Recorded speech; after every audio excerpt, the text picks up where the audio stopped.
Assalamualaikum warahmatullahi wabarakatuh. Selamat pagi, siang, sore, dan malam. Jumpa kembali dalam kuliah kita Heritage. Kali ini kita akan membicarakan tentang Heritage Management. Materi ini akan terdiri dari 4 video. Untuk video kali ini kita akan membicarakan tentang Heritage Identification.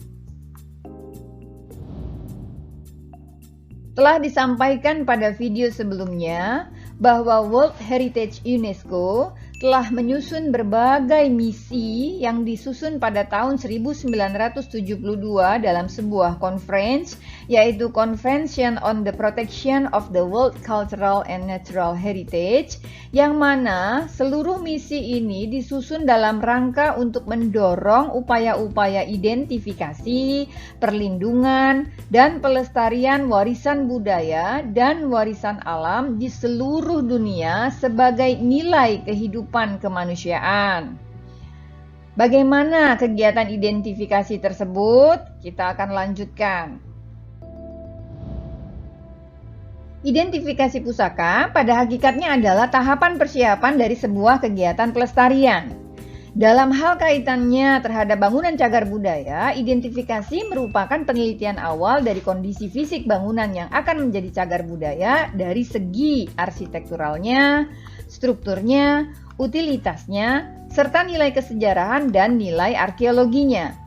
Semua penelitian awal ini kemudian dibuat dalam sebuah kajian, yang mana kajian tersebut berisi tentang keputusan terhadap kelayakan penanganan fisik daripada bangunan cagar budaya tersebut, yang kemudian akan dilestarikan, dan selanjutnya juga berisikan kemungkinan batasan-batasan penanganan fisiknya, serta pernyataan nilai signifikansi terkait kesejarahan, ilmu pengetahuan, dan lain sebagainya. Kajian identifikasi ini adalah suatu yang sangat penting dalam rangka kegiatan sebuah pelestarian. Mengapa? Karena sebelum dilakukan sebuah pelestarian terhadap bangunan maupun sebuah situs, perlu dilakukan penetapan terhadap bangunan atau situs tersebut sebagai cagar budaya. Nah, kajian ini merupakan sebuah usulan agar sebuah benda atau sebuah bangunan atau sebuah situs layak menjadi sebuah cagar budaya. Persoalan yang terjadi kemudian adalah bahwa seringkali kajian ini tidak cukup layak untuk menjadi dasar sebuah bangunan atau sebuah situs menjadi cagar budaya. Mengapa demikian? Karena seringkali di dalam kajian identifikasi ini hanya bercerita tentang kondisi daripada bangunan pada saat dilakukan identifikasi.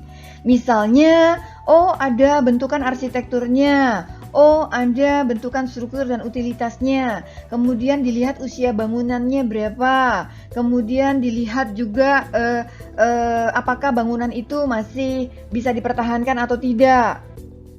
Padahal yang paling penting justru nilai-nilai signifikansinya. Dilihat nilai kesejarahannya, apakah nilai arsitekturnya pada saat itu ya memiliki kesinambungan terhadap arsitektur pada masa tersebut. Apakah memiliki nilai yang signifikan terhadap suatu etnis tertentu. Apakah kemudian arsitektur itu sangat unik, sangat spesifik yang sudah tidak ada lagi, sudah tidak muncul lagi saat ini. Atau mungkin strukturnya juga pada saat itu ternyata sangat sophisticated, sangat penting untuk dilestarikan, sangat berguna untuk menjadi pengetahuan saat ini, atau mungkin utilitasnya juga demikian, bahkan nilai kesejarahannya juga. Bagaimana kemudian bangunan ini apakah pernah terjadi sesuatu di dalamnya? Apakah pernah ada sebuah kegiatan yang menjadi cikal bakal dari berbagai kegiatan atau sebuah kegiatan besar di wilayah tersebut? Apakah ada sebuah peristiwa penting terkait kepentingan nasional bahkan internasional yang terdapat di dalam bangunan atau dalam situs tersebut. Nilai arkeologi yang terkandung, apakah sudah sangat langka, sudah kejamaannya itu apakah sangat super dan lain sebagainya. Nah, ini yang akan kemudian menjadi sebuah dasar penetapan terhadap benda atau bangunan atau situs tersebut layak atau tidak menjadi cagar budaya. Kemudian kelayakannya juga dalam penetapan ini masuk dalam cagar budaya yang kelas apa, yang tipe apa. Inilah yang menjadikan kegiatan identifikasi pusaka itu menjadi sangat penting dan sangat relevan untuk dilakukan. Jika semua identifikasi atau semua hasil daripada temuan telah dinilai signifikansinya terhadap nilai sejarah, pengetahuan, arkeolog, dan lain sebagainya, selanjutnya hasil kajian inilah yang menjadi masukan atau rekomendasi usulan penanganan seperti apa terhadap bangunan atau situs cagar budaya tersebut. Dalam rangka identifikasi ini, ada beberapa hal yang perlu kita perhatikan. Yang pertama adalah pemahaman kita terhadap nilai signifikansi dan penilaian signifikansi. Artinya kalau nilai signifikansi adalah apa-apa saja yang akan dinilai. Nilai-nilai budaya yang mana yang akan dinilai? Bagaimana kita mengaitkan nilai-nilai tersebut terhadap bangunan atau situs cagar budaya atau yang akan dijadikan cagar budaya. Selanjutnya untuk penilaian signifikansi juga bagaimana kemudian setelah ada nilai-nilai yang kita tetapkan yang bisa masuk ke dalam sebuah bangunan atau sebuah situs yang akan dinilai kemudian, kita juga harus mengetahui penilaian yang dilakukan bagaimana caranya. Bagaimana kita menentukan bahwa oh ini nilainya sekian persen atau sangat layak atau sangat penting. Kemudian ada berapa persen lagi untuk sangat penting, kemudian penting, dan seterusnya. Sehingga kita mampu melakukan sebuah perhitungan atau sebuah hasil yang bisa mendukung mengapa kemudian kita menganggap ini layak menjadi cagar budaya di tingkat-tingkat tertentu atau di level-level tertentu.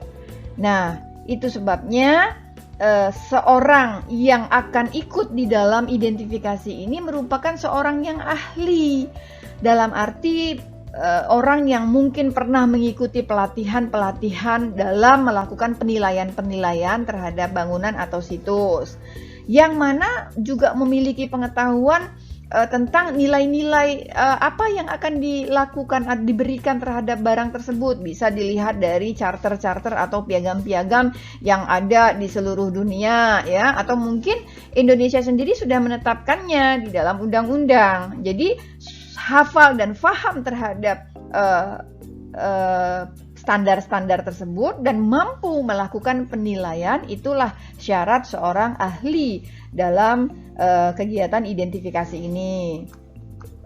Nah, mengapa ini penting? Karena ini merupakan dasar dalam melakukan penelitian terhadap kondisi fisik dan dapat dipilih usulan apa untuk penanganan yang sesuai terhadap cagar budaya tersebut. Karena kalau tidak ahli tidak mampu melakukan penilaian-penilaian terhadap kondisi fisik tersebut, ya. Bahkan kita juga bagaikan seorang detektif, ya, ketika melakukan identifikasi ini, menilik-nilik sejarahnya, menilik-nilik bagaimana ini kok bagian ini sudah hilang, bagian sebelumnya yang seperti apa utuhnya, atau mungkin kita meneliti sampai kepada ini struktur bangunannya pakai apa, oh ini dulu kayunya kayu apa, atau mungkin kalau pakai semennya bahannya apa, pengikatnya apa, apakah benar dari kandungan semacam putih telur, atau apakah benar dari semacam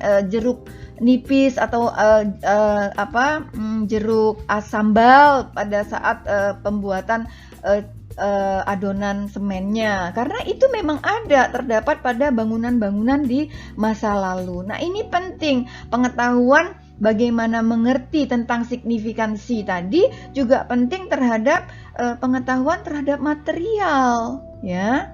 Nah, itu sebabnya yang dibutuhkan adalah tentang data-data kesejarahan yang lengkap dan terintegrasi dalam bentuk apa saja. Dokumentasi, ya, bisa saja ada catatan-catatan tentang bangunan tersebut. Misalnya ada cetak biru misalnya, tapi mungkin juga tidak ada. Tapi kita dapat dari foto-foto, ya, arsip, ya, surat-surat, kartu pos, ya, artikel, berita surat kabar, ya, juga peta-peta, ya, banyak lagi yang lainnya. Jadi segala sesuatu yang terkait dengan barang atau benda atau situs tersebut, cari di masa lampaunya seperti apa. Ada berita, ada fotonya, lacak. Pakai kaca pembesar seperti apa dulu sambungannya. Kemudian dilogikkan dengan pemikiran-pemikiran atau dengan contoh-contoh bangunan lain di sekitarnya. Ini menjadi hal yang menarik sebetulnya, yang di banyak negara menjadi sebuah ilmu tersendiri dalam rangka untuk identifikasi tersebut. Lalu apa lagi yang menjadi hal penting dalam kegiatan identifikasi ini? Yaitu peran arsiparis, ya. Tadi telah kita jelaskan betapa banyak sekali hal yang bisa menjadi bukti atau bahan kita untuk menyusuri jejak-jejak nilai-nilai kesejarahan dan lain sebagainya dari sebuah benda atau situs.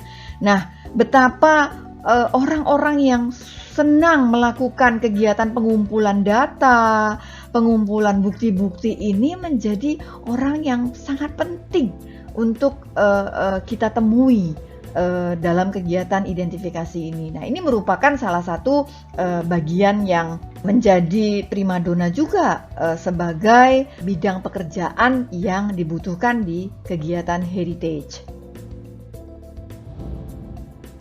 Lalu bagaimana tahapan kegiatan identifikasi ini? Yang pertama yang perlu kita lakukan adalah studi preparation. Misalnya kita akan melakukan sebuah kajian terhadap sebuah bangunan terkait etnis. Maka kita perlu meninjau atau mempersiapkan hal-hal terkait etnis tersebut, sejarah kedatangan mereka, sejarah tumbuhnya permukiman tersebut, atau mungkin tentang budaya-budaya mereka yang nanti akan kita gunakan pada saat kita melakukan identifikasi bangunannya. Lalu kemudian kita melakukan determination of objectives. Jadi kita mulai menetapkan hal-hal yang penting yang bisa menjadi titik poin dalam kita menyelidiki bangunan atau situs tersebut. Kemudian kita melakukan survei pada seluruh elemennya. Mulai misalnya kalau itu sebuah situs berarti dari titik pertama ditemukan sampai titik terakhir misalnya. Atau mungkin sebuah bangunan kita mulai dari tata ruang, kemudian strukturnya sampai ke atap dan lain sebagainya.